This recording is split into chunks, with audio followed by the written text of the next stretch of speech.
Hello dear student, this is my fourth lecture of chapter 4 capacitor 4.4, and in this lecture we will discuss combination of capacitor. What is the combination of capacitor and what will be the capacitance of a capacitor when we combine two or more capacitor with each other. In previous lecture we have discussed in detail what is a capacitor, what is the energy of a capacitor, what is the capacitance, what is the capacitance of a parallel plate capacitor, what is the capacitance of a conductor, and many more. So students, before watch this video you must watch the lecture number 4.1, 4.2 and 4.3. Then you can watch this video combination of capacitor. Combination of capacitor क्या होता है? जब भी हमारे पास एक capacitor है और इस कैपेसिटर का सपोज कैपेसिटेंस 200 माइक्रोफैरड है, एक हमारे पास दूसरा कैपेसिटर है उसका कैपेसिटेंस 400 माइक्रोफैरड है। हमें एक सर्किट है इलेक्ट्रिक सर्किट, वहाँ पे हमें 600 माइक्रोफैरड कैपेसिटर की ज़रूरत है। तो 600 माइक्रोफैरड कैपेसिटर का मार्केट में अवेलेबल नहीं है, तो हम क्या करेंगे, एक 200 माइक्रोफैरड कैपेसिटर ले लेंगे, एक 400 माइक्रोफैरड कैपेसिटर ले लेंगे और दोनों को कंबाइन कर देंगे। कुछ इस तरीके से कंबाइन करेंगे कि हमें 600 माइक्रोफैरड मिल जाए, या फिर ऐसा भी हो सकता है कि हमें 300 चाहिए, तो फिर हम कम्बिनेशन करते हैं, दो या दो से अधिक भी कैपेसिटर लेकर हम कंबाइन कर सकते हैं। तो आज की क्लास में देखने वाले हैं कि कितने तरीके से कम्बिनेशन हम कर सकते हैं, और कम्बिनेशन करेंगे तो कैपेसिटेंस इंक्रीज करेगा या डिक्रीज करेगा। So students, right a heading in your copy, combination of capacitor, and first we will study series combination. Series combination क्या होता है student? Series combination means suppose हमारे पास कोई भी कैपेसिटर है और ये कैपेसिटर दो या दो से अधिक कैपेसिटर को हम इस तरीके से कनेक्ट कर रहे हैं कि second plate of the first capacitor is attached to the first plate of the next capacitor. This combination is known as the series combination. इस तरह की कम्बिनेशन को हम क्या बोलते हैं? सीरीज कम्बिनेशन बोलते हैं। या फिर हम ऐसे बोल सकते हैं कि इसका नाम सपोज ये कैपेसिटर नंबर 1, इसके पास कैपेसिटेंस C1 है, इसके पास कैपेसिटेंस C2 है, इसके पास कैपेसिटेंस C3 है। इस पॉइंट को हमने ये नाम दे दिया, दिस पॉइंट इज V। ऐसे भी हम बोल सकते हैं कि going from A to V, one has to cross each and every capacitor, then they are in series. It means student A से B तक हमें जाने में हमें एक दूसरे को क्रॉस करके फिर हम A से B तक अगर पहुंच सकते हैं, तो इस तरह के कम्बिनेशन को हम क्या बोलेंगे? Series combination. Series combination means in this types of combination second plate of first capacitor is connected to the first plate of the next capacitor, and so on. So we can write here, in these types of combination, in these types of combination,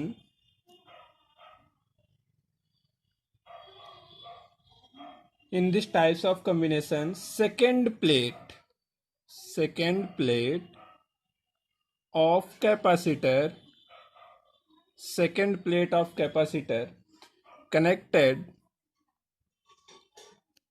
connected with first plate of next capacitor with one plate only,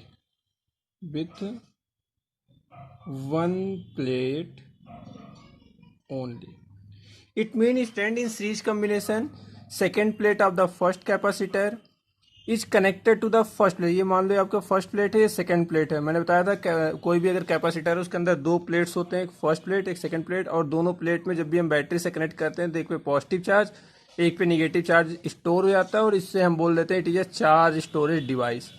तो ये हो गया second plate of the first capacitor is connected to the first plate of the next capacitor and so on. This combination is known as the series combination. हमने लिख दिया in this types of combination second plate of capacitor connected with the first plate of next capacitor with one plate only. सिर्फ one plate से connect रहेगा. And जो हमें याद रखना है वो हम ऐसे याद कर सकते हैं कि going from A to B, going from A to B, one has to cross each and every capacitor,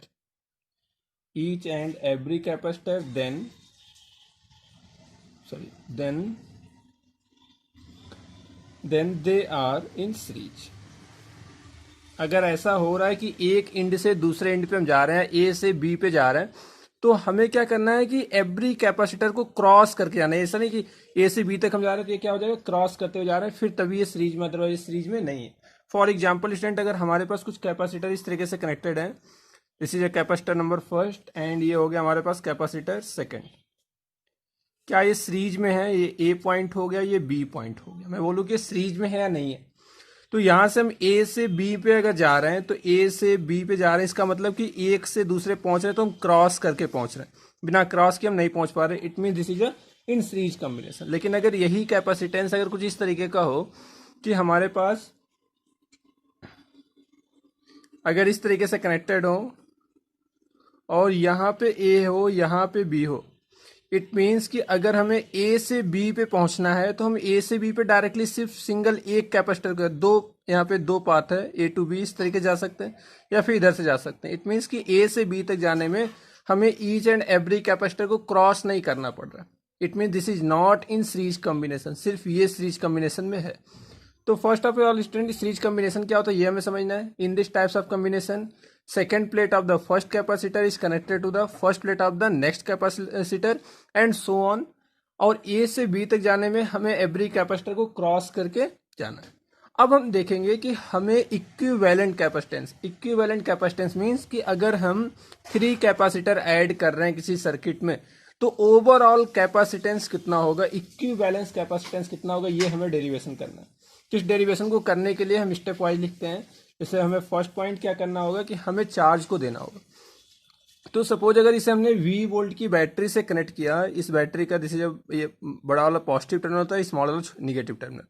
अगर इस 3 कैपेसिटर को कुछ इस तरीके से कंबाइन करके हमने एक बैटरी से कनेक्ट किया तो ये बैटरी का पॉजिटिव टर्मिनल क्या होगा, यहाँ पे पॉजिटिव चार्ज आके कलेक्ट हो जाएगा। और कोई भी अगर बॉडी है और उस पर अगर पॉजिटिव चार्ज है, any body having positive charge, और उसके पास हम कोई भी एक इंसुलेटिंग मटेरियल या फिर एक ऐसा मटेरियल लेके जा रहे हैं, न्यूट्रल मटेरियल लेके जा रहे हैं, न्यूट्रल ऑब्जेक्ट लेके जा रहे हैं, तो ये क्या करेगा, न्यूट्रल ऑब्जेक्ट मतलब जिसमें number of positive charge, number of negative charge दोनों क्या हो, बराबर हो। तो ये क्या करेगा बच्चों, ये पॉजिटिव चार्ज इसके पास है, तो ये जो न्यूट्रल ऑब्जेक्ट है इससे निगेटिव चार्ज को अपनी तरफ अट्रैक्ट करेगा, तो इस पर निगेटिव चार्ज ऑटोमेटिक आ जाएगा। ऐसे ही जब भी हम 3 कैपेसिटर को इस एक बैटरी V वोल्ट की बैटरी से अगर कनेक्ट कर दें तो ये पॉजिटिव टर्मिनल, यहाँ पे तो पॉजिटिव चार्ज आ गया। ये जो सेकंड प्लेट है, इस पॉजिटिव Q चार्ज को, ये सपोज यहाँ पे Q चार्ज अगर आ गया पॉजिटिव, तो इस पॉजिटिव Q चार्ज से यहाँ पे इंड्यूज होके क्या आ जाएगा, निगेटिव चार्ज आ जाएगा। क्यों निगेटिव आएगा मैंने बताया, क्योंकि ये आपके पास न्यूट्रल बॉडी है, और कोई भी अगर neutral body, it means number of positive number of negative दोनों क्या इक्वल हैं। इट मीन्स कि अगर ये पॉजिटिव है तो पॉजिटिव क्या करेगा, निगेटिव को अट्रैक्ट करेगा। इसका मतलब कि इसके आउटर साइड में, आउटर सेल में क्या आ जाएगा, निगेटिव चार्ज है, इसलिए यहाँ पे induce charge due to induction second plate पे क्या आ जाएगा, निगेटिव आ जाएगा। फिर यहाँ से इंड्यूस करके यहाँ पे क्या आ जाएगा। अब मान लो कि अगर हमारे पास कोई एक निगेटिव चार्ज बॉडी है जिसके पास निगेटिव चार्ज है, इसके पास हमने एक न्यूट्रल बॉडी को लेके हम गए, this is neutral body means number of positive charge और नंबर ऑफ निगेटिव चार्ज दोनों क्या इक्वल है। तो ये निगेटिव चार्ज के पास लेके जाएंगे तो ये क्या करेगा, पॉजिटिव चार्ज इस बॉडी में प्रोड्यूस कर देगा, पॉजिटिव चार्ज को अट्रैक्ट करेगा। इसका मतलब इसके आउटर साइड में क्या आ जाएगा, पॉजिटिव चार्ज आ जाएगा। तो यहाँ पे इस फर्स्ट प्लेट में क्या आ जाएगा, इंड्यूस चार्ज पॉजिटिव आ जाएगा, और फिर ये यहाँ से इंड्यूस होके फिर इसमें निगेटिव आ जाएगा। फिर यहाँ पे इंडक्शन प्रोसेस से इसमें पॉजिटिव और यहाँ पे निगेटिव आ जाएगा। तो इस तरीके से जब भी हम सीरीज में कॉम्बिनेशन करते हैं कैपेसिटर का, तो एक प्लेट पे पॉजिटिव, जो पॉजिटिव से जुड़ा हुआ, उससे इंडक्शन प्रोसेस के थ्रू उसके सेकंड वाले पे जस्ट उसका अपोजिट चार्ज, इस तरीके से चार्ज डिस्ट्रीब्यूटेड हो जाता है। अब यहाँ पे हमने चार्ज को डिस्ट्रीब्यूट किया, हमने यहाँ पे लिख भी लेते हैं first point, charge given by battery, charge given by battery is Q. ऐसा हमने कंसिडर कर लिया कि हमने बैटरी जो है वी वोल्ट का, इससे क्यू चार्ज दिया, क्यू। और ये जो क्यू चार्ज है, ईच कैपेसिटर के पास कितना चार्ज आ जाएगा, हम यहाँ पे लिखेंगे each capacitor has same charge.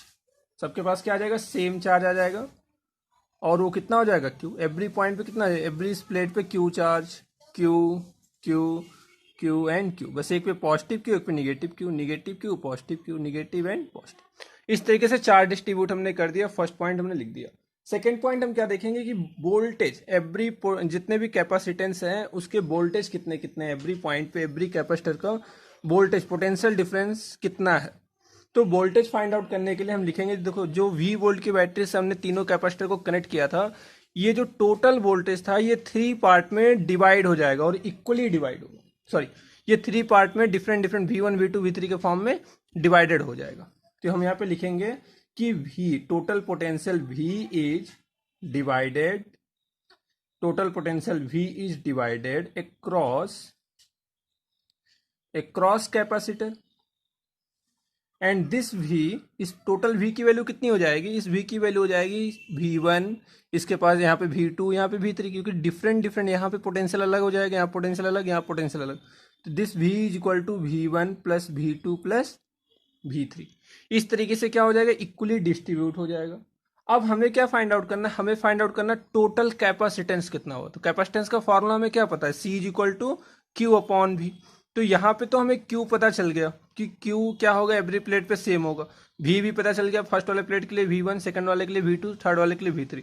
फिर इक्विवेलेंट कैपेसिटेंस कितना होगा, मींस टोटल कैपेसिटेंस, तीनों को अगर कंबाइन कर दें तो इन तीनों को कंबाइन करने के बाद टोटल इक्विवेलेंट कैपेसिटेंस कितना होगा, ये हमें फाइंड आउट करना है।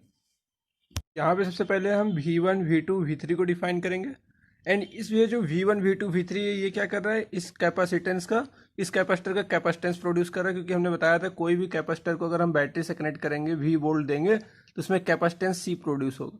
तो ये V1 V2 V3 C1 C2 C3 capacitance produce कर रहे हैं, डेवलप कर रहे हैं। तो इस बात को हम पहले यहाँ पे लिख लेंगे, V1 V2 and V3 creates or develops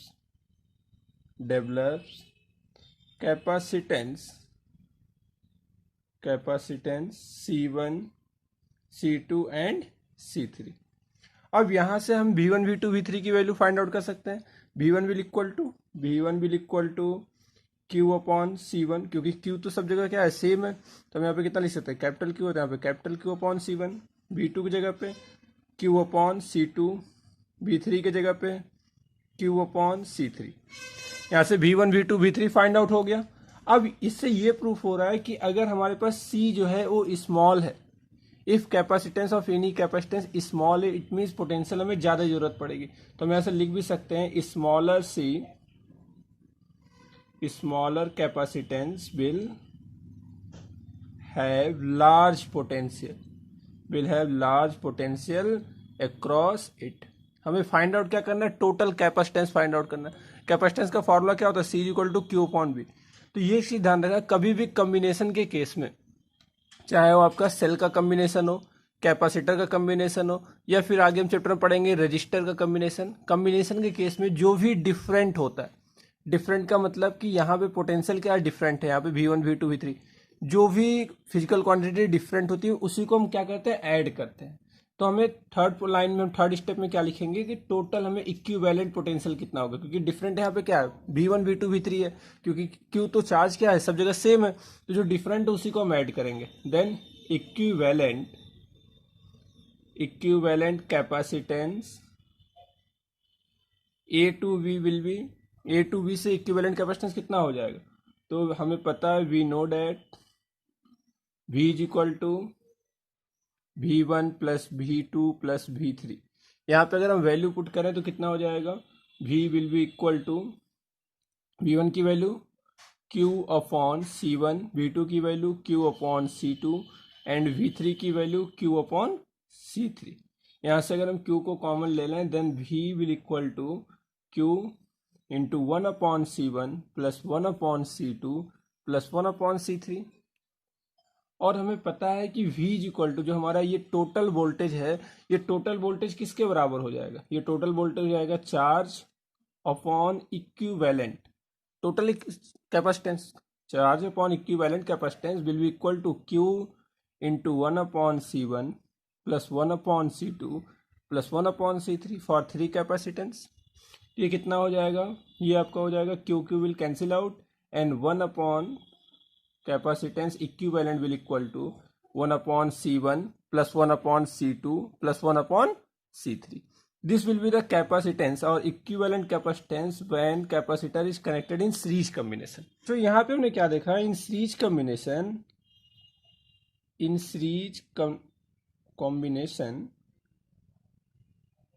capacitance क्या होता है, इंक्रीज करता है डिक्रीज करता है, capacitance always decreases, it means student suppose हमारे पास दो कैपेसिटर है और दोनों सीरीज में कनेक्टेड है, देन हम लिख सकते हैं 1/C equivalent capacitance will equal to 1/C1 plus 1/C2। It means हम इसे ऐसे भी लिख सकते हैं C2 प्लस C1 अपॉन में C1 C2। इट मीन्स अगर दो कैपेसिटर को हम सीरीज में कंबाइन कर देते हैं तो उनका जो नेट कैपेसिटेंस होगा, इक्विवेलेंट कैपेसिटेंस होगा, वो क्या होगा, डिक्रीज कर जाएगा टोटल के सम से। लेकिन अगर यही हम ऐसे बात करें कि C1 C2 अगर दोनों अगर n कैपेसिटर लगे हुए हैं for n capacitors in series, अगर 3 से अधिक कैपेसिटर सीरीज में कंबाइन हो देन हम लिख सकते हैं 1/C equivalent capacitance will equal to 1/C1 plus 1/C2 plus 1/C3 and dot dot dot dot n upon 1/Cn. This will be the capacitance equivalent capacitance for n capacitor when connected in series. अब हम देखेंगे parallel combination.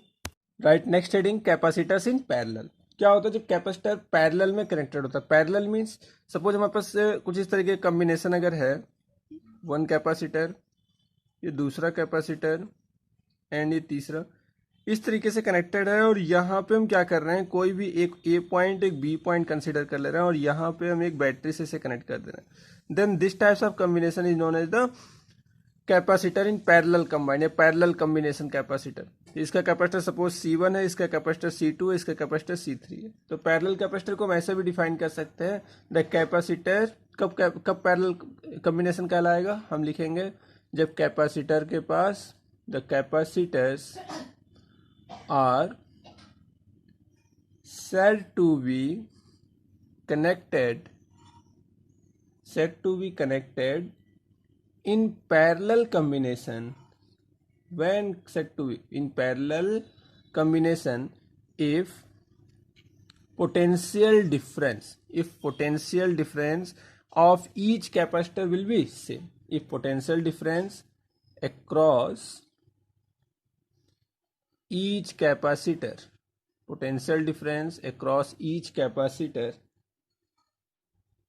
is same and there are as many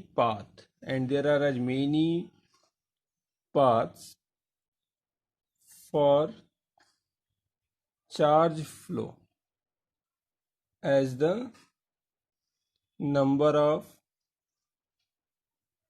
capacitors.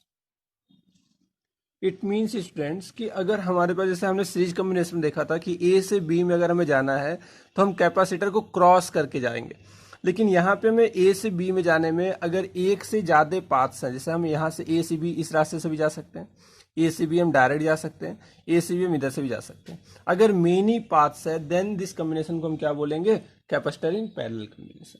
तो हमने ऐसा consider कर लिया कि हमारे पास क्या है, 3 कैपेसिटर है जो एक तरीके से इस तरीके से कनेक्टेड हैं कि एवरी कैपेसिटर का पोटेंशियल डिफरेंस सेम है और ए से बी तक जाने में हमें डिफरेंट पाथ्स हम यूज कर सकते हैं और किसी एक कैपेसिटर का यूज करके हम ए से बी में पहुंच सकते हैं। इसलिए तो हम इस बात को लिखेंगे, फर्स्ट कंसीडर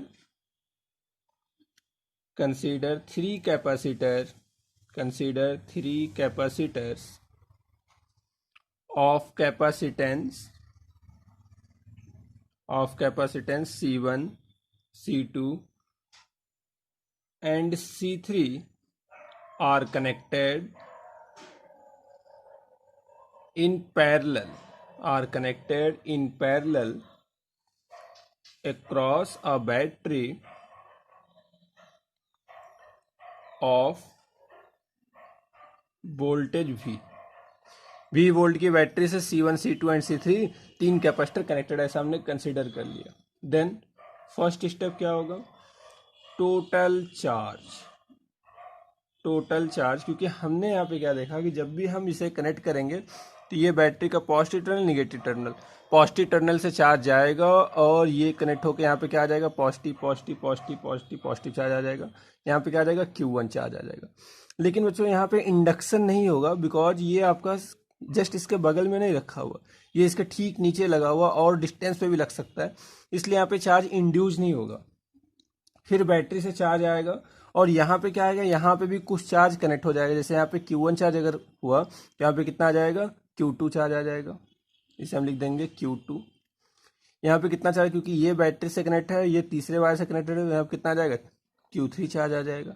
ऐसा इसलिए हो रहा है क्योंकि यहाँ पे देखो ये जो करंट फ्लो हो रहा है, करंट फ्लो होने का यहाँ पे 3 पाथ्स है।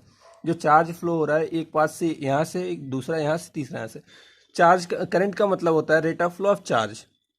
तो इस पाथ से जाएगा तो हो सकता है चार्ज की वैल्यू कुछ और हो, इस पाथ से कुछ और हो, इस पाथ से कुछ और। लेकिन हाँ, इस Q1 के बगल में जो सेकंड प्लेट है यहाँ पे सेम चार्ज इंड्यूस होगा। मीन्स अगर ये भी Q1 है तो this is the plus Q1 and this will be minus Q1, and same here this is the plus Q2 and this will be minus Q2। यहाँ पे भी प्लस Q3 है तो यहाँ कितना हो जाएगा, माइनस Q3। इस तरीके से चार्ज इंड्यूस हो जाएगा। तो फर्स्ट स्टेप मैंने बताया था कि अगर यहाँ पे पोटेंशियल क्या है, एवरी पॉइंट पे सेम है। क्यों पोटेंशियल सेम है, क्योंकि पैरेलल कम्बिनेशन, चाहे वो कैपेसिटर हो, चाहे रजिस्टर हो, चाहे सेल हो, एनी ऑब्जेक्ट अगर पैरेलल कम्बिनेशन में है तो उसका पोटेंशियल सेम होगा। क्योंकि पोटेंशियल डिफरेंस क्या होता है कि to bringing a unit positive charge, इस यूनिट पॉजिटिव चार्ज लाने में, क्योंकि यहाँ पे डिस्टेंस सब जगह का क्या है, सेम हो रहा है, इसलिए पोटेंशियल सारे पॉइंट पे क्या होगा, सेम होगा। आपको ऐसे याद रखना है कि पैरेलल कॉम्बिनेशन में पोटेंशियल सेम होता है एट एवरी पॉइंट। तो डिफरेंट क्या है, चार्ज। मैंने बताया था कि कोई भी डेरिवेशन करने में अगर कॉम्बिनेशन का डेरिवेशन है तो जो डिफरेंट होता है उसी को ऐड करते हैं। तो हम क्या यहाँ पे लिखेंगे, total charge on parallel combination, total charge on parallel combination is, total charge कितना हो जाएगा। तो अगर यहाँ पे Q1 स्मॉल लिखे हुए तो हम यहाँ पे लिखेंगे Q is equal to Q1 plus Q2 plus Q3।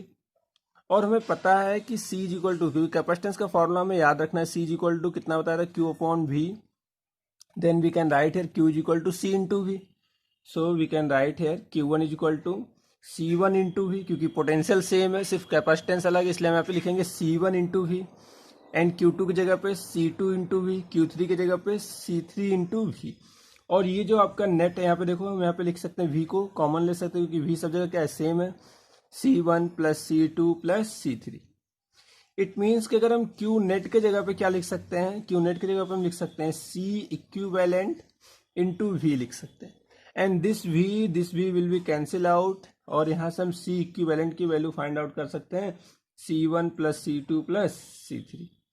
ये हमारा हो गया equivalent capacitance in parallel combination. ये फार्मूला भी आपको याद रखना है कि अगर कोई भी पैरेलल कॉम्बिनेशन में क्या हो रहा है, इंक्रीज कर रहा है।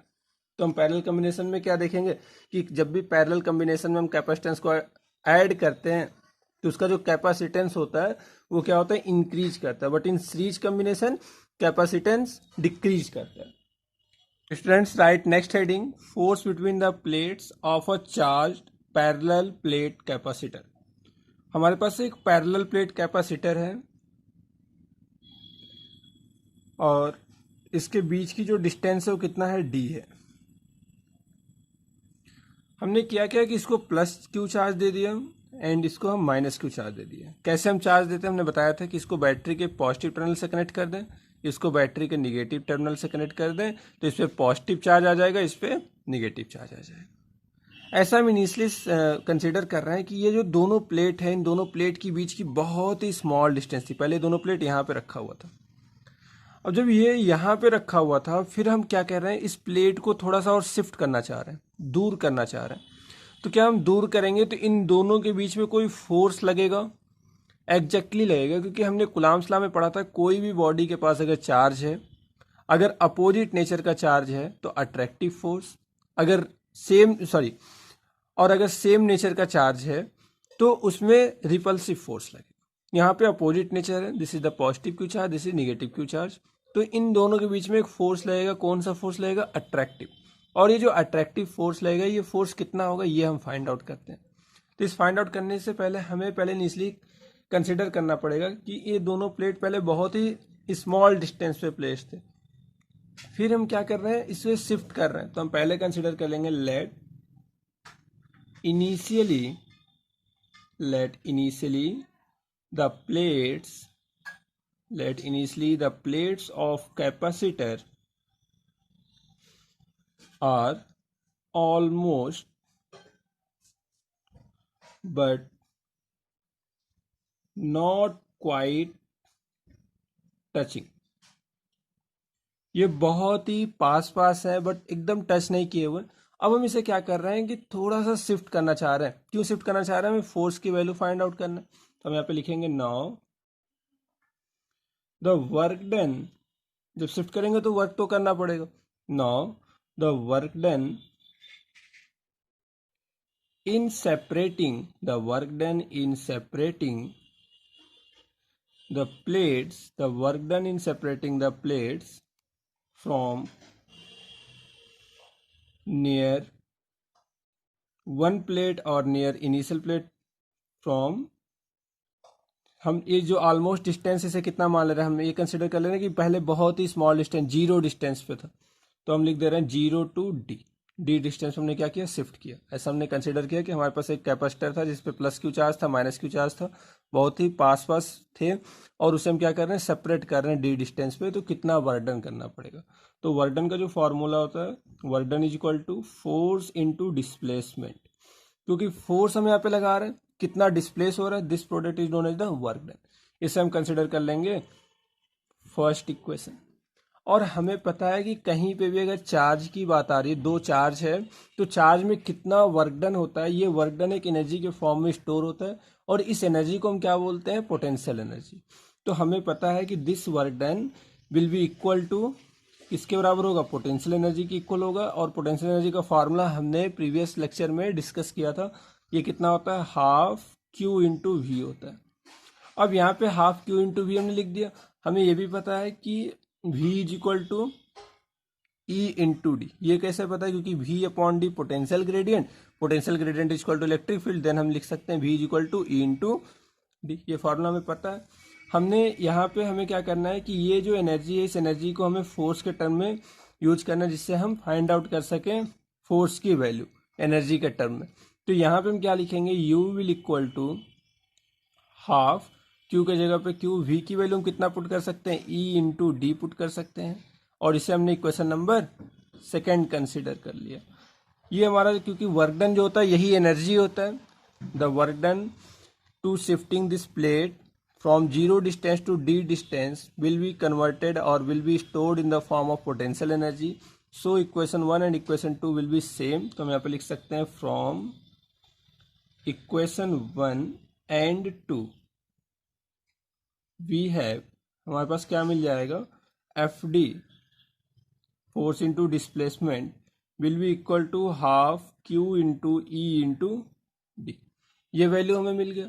अब हम यहां से अगर फोर्स की वैल्यू फाइंड आउट करें, then force will equal to D D be cancel out, क्योंकि डी दोनों साइड है। कितना हो जाएगा? हाफ क्यू इंटू ई, ये हो जाएगा। यहां से हमें फोर्स की वैल्यू इलेक्ट्रिक फील्ड के टर्म में मिल गया, हाफ क्यू इंटू ई। और हमें पता है कि किसी भी पैरेलल प्लेट के लिए जो इलेक्ट्रिक फील्ड होता है वो कितना होता है? Electric field for a parallel plate हमने गॉस थ्योरम से प्रूफ किया था, सिग्मा अपॉन एप्सिलॉन या फिर एप्सिलॉन नॉट, या फिर हम सिग्मा की वैल्यू भी अगर पुट कर दें तो कितना होता है?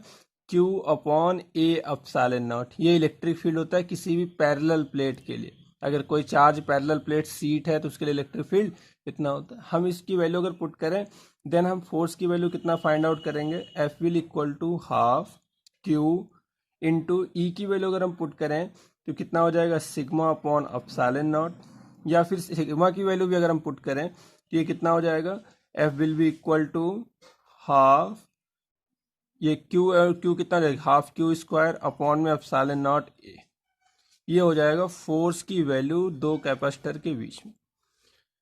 अब हम नेक्स्ट क्लास में क्या करेंगे, इससे रिलेटेड डिफरेंट न्यूमेरिकल्स को डिस्कस करेंगे। आज की क्लास में इतना ही, थैंक यू।